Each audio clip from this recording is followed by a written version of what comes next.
welcome back to today's video.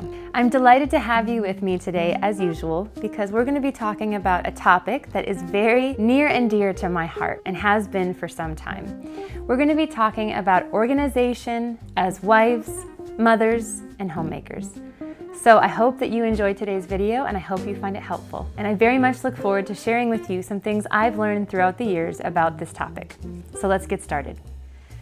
All right, so organization. It happens to be the topic that has been on a lot of people's minds for quite some time. I think ever since Marie Kondo put out her book, people have really started to take hold of what it means for them to not hoard things in their homes. They realize that too many things makes life more challenging than it needs to be. And so there's no end to the shows and the systems and the books about this topic of organization. So I am by no means an expert. I do not have it all figured out by any stretch. But I have learned a few things throughout the years that have been extremely helpful for me, and I hope that they'll be helpful for you as well. So in talking about organization, the first subject is your stuff, okay? That's what it all boils down to, is what to do with your stuff. The reality is we live in a world that is very consumeristic. We have fast fashion. We have easy access to cheaply made goods, and so that makes consumerism that much easier. Versus 100 years ago or more, when you had to have clothing made for you, or economies were more isolated to their own cities and not worldwide. I think with the development of the internet, we are able to purchase something from overseas like that. And so it just makes the ability to consume that much easier. And with the ease of consuming comes sometimes too much. And so the reality is life is short. Life is not about, or should not be about, accumulation, because we all know that things are not what ultimately define us. They don't ultimately bring us joy, and they're not going to last forever. Okay, Jesus talked about this in the Word, that as Christians, we are not to lay up for ourselves treasures on earth, because here moth and rust will destroy them. They're not going to last.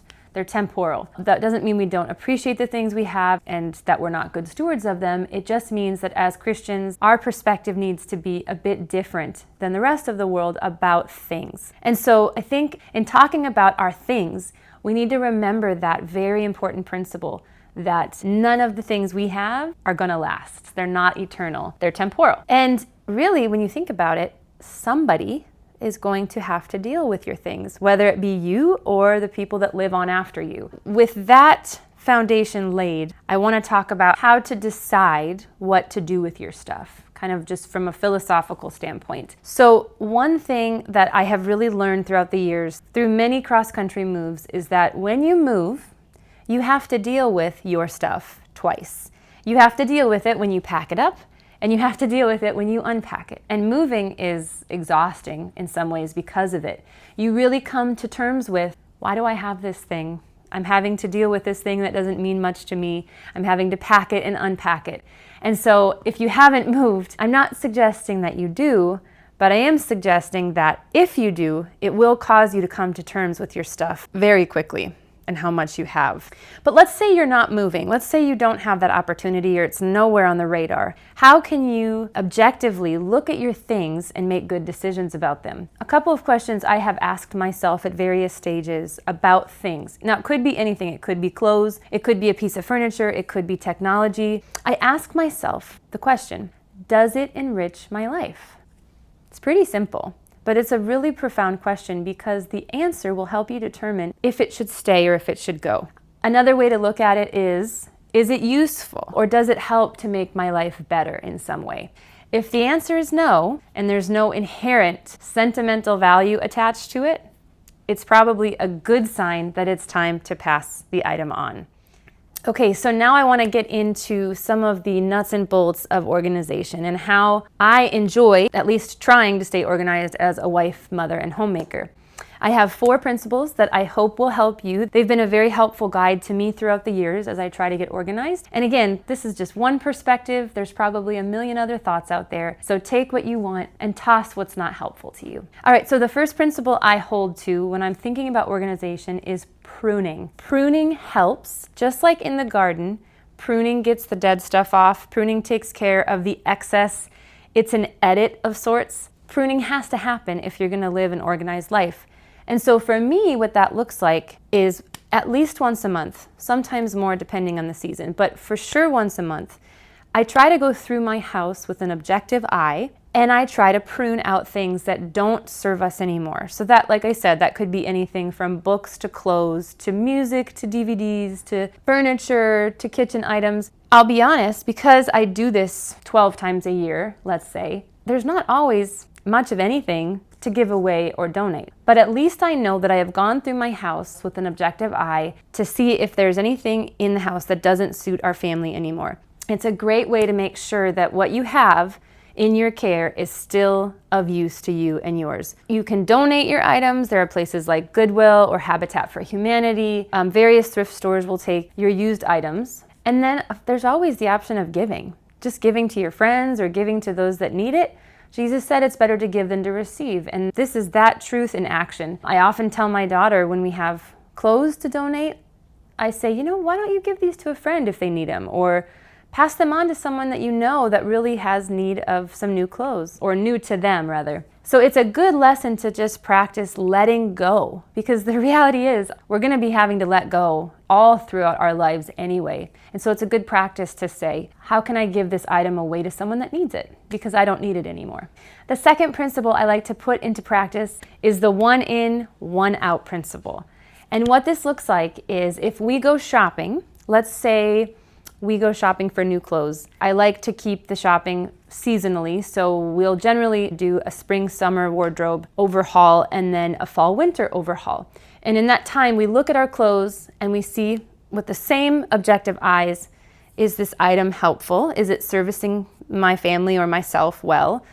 And then we donate or give away the things that don't work. Okay, so as you can see, we carry that principle over into wardrobe as well. But this is for anything.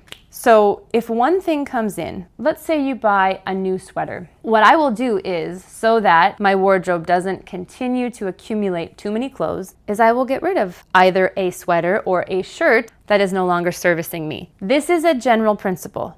I very rarely don't put it into practice. I'm sure there's situations where it doesn't make sense, but for the most part, this principle has really helped our family to maintain a certain level of things in our home. I also try really hard not to impulse buy, because I'm thinking in my head, do I have room for this item? If I don't, then it will be a hindrance in my life instead of a blessing. And so that kind of keeps boundaries around impulse buying. The only area I don't necessarily see this coming true for, at least at this point in our lives, is books. We don't have a full library. We have a lot of books, but we are still building a family library out. And so generally when a new book comes in, that doesn't mean an old book goes out. Each homeschool year, I look at all of our books and decide, is this servicing us well? In fact, I have a pile that I'm going to be selling here soon.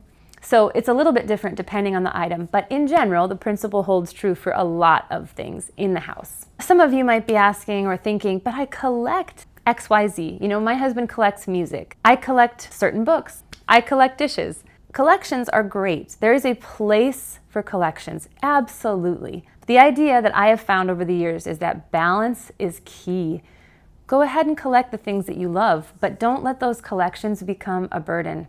And sometimes if we collect too much, or we try to fit things into our lives that we don't have room for, that's when the collections become a burden. Okay, and the third principle I like to utilize for the whole organization of the home is compartmentalization. It's a $20 word right there, but it's one of my favorite things to incorporate in trying to stay organized. I really believe in the philosophy of like staying with like in a home. So shoes have a certain place, clothes have a certain place, dishes have a certain place. Homeschool items have a certain place. Everything has a home, right? That is compartmentalizing certain items in your life. And this will help with organization. Even if you don't have those nifty, overly priced dividers for a drawer, it doesn't matter necessarily. I mean, those are great too, don't get me wrong. But the idea is, in general, if you have a bookshelf that would otherwise be beautiful, and on that bookshelf, you have diapers, and you have books, and you have paper clips, and you have staplers, and you have a bag of chips, and folders, and you name it. It's not gonna be as pleasing to the eye or as organized as it could be if you just looked at the bookshelf and said, does this belong here? Is this where the other baby items are? If not, make a little area in your house for baby items. it will help tremendously. Again, the idea is you want to make your stuff work for you and not the other way around. So compartmentalization of your things is a great way to do that. All right, and lastly, this is a question I have had, and I can just hear some of you asking this right now. What about those special family heirlooms? And what about sentimentality? And what do I do? It's a great question, and one that I think if we have any value of our family histories, we will be asking eventually. Where this can get tricky is that it's not all about utility when it comes to family heirlooms. Sometimes we hold on to things just because they're special, and that's fine. That's totally fine and good, actually. It's valuing the past. It's treasuring the things that were. But how do we do that without becoming overly burdened by all these family heirlooms? What I have found works really well is to keep some. Notice I said some. Okay, so if grandma had 10 crystal bowls and they're all beautiful, it's really good to pick 1 or 2 and either donate the rest or give them to someone else in your family that could use them. Spread the love. Pass them around, right? We can share the rest. It doesn't all need to fall on us to be the keeper of all the family heirlooms. 1 or 2 items will do just fine to hold the memory of that person in your life. Another thing that comes into my mind regularly when trying to discern what to do about family heirlooms is I think to myself this sentiment, this statement. If everything is special, then nothing is special. There has to be levels of what is special. And so we have to be able to discern, is this crystal bowl from grandma as special as this bowl from Target? If you have a cabinet full of bowls and you're trying to decide how does this fit into my life, well, hopefully you can see where I'm going there. The bowl from Target might not be as special as the bowl from grandma. And that might help you in your efforts to prune and make decisions about what can stay and what can go. When we put value or we attach value to everything we possess, there will be problems. We can very easily stray from what's true when we attach too much value to our things.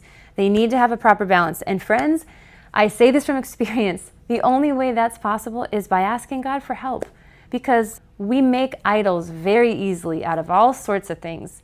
And so we need God's help to view the things that He gives us correctly. And one thing I can say for sure is that He is faithful to help us have the eyes to see things as they should be seen. Another thing that really resonates with me is the reality of we came from the womb with nothing and we will leave the earth with nothing. Okay, it talks about that in the book of Job. Naked I came from the womb, naked I'll go. So I think holding that in mind, it just brings about a level of humility in relation to our things, knowing that we won't be able to take any of this stuff with us when we pass from this life to the next. And so that is a great motivator to keeping a proper balance on our things here and now. And the last thing I want to mention, this is under that same heading of sentimentality and family heirlooms. I want to mention, how do we discern what to keep from our family tree? And this actually happened to me recently. I went to the family cottage and there were some handmade napkins from my great-grandmother and my grandmother and my own mother. And I mean, there was no end to the options of things to choose from. And it was hard because my sentimentality welled up inside of me like, I should just keep all of them because the people that made them are special. And then I had a thought of, well, I don't have room for all of the napkins, first of all. Second of all, I don't like them all.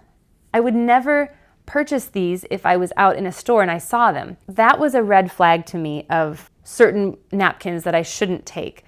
And this was just one way to discern. So yes, I did take some. I picked out 3 sets because they were made by people that I love. They fit my life because I actually use cloth napkins on a daily basis, and I genuinely enjoyed the look of them.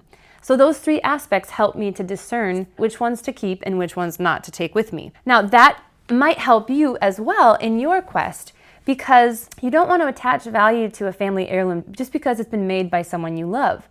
When you're trying to decide what to keep and what not to take with you, I encourage you to think about whether or not you would actually purchase the item before you if you were in a store today. If the answer is no, then pass on it. It will just make your life easier. Chances are, if you wouldn't choose the item in a store, when you get it home, you're not going to use it either just because it belonged to grandma.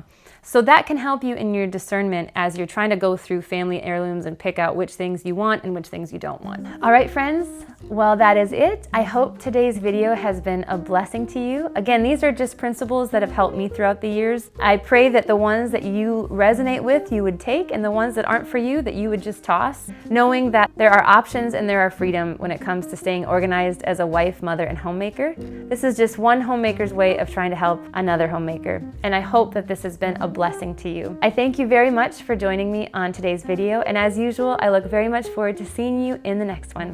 Goodbye for now.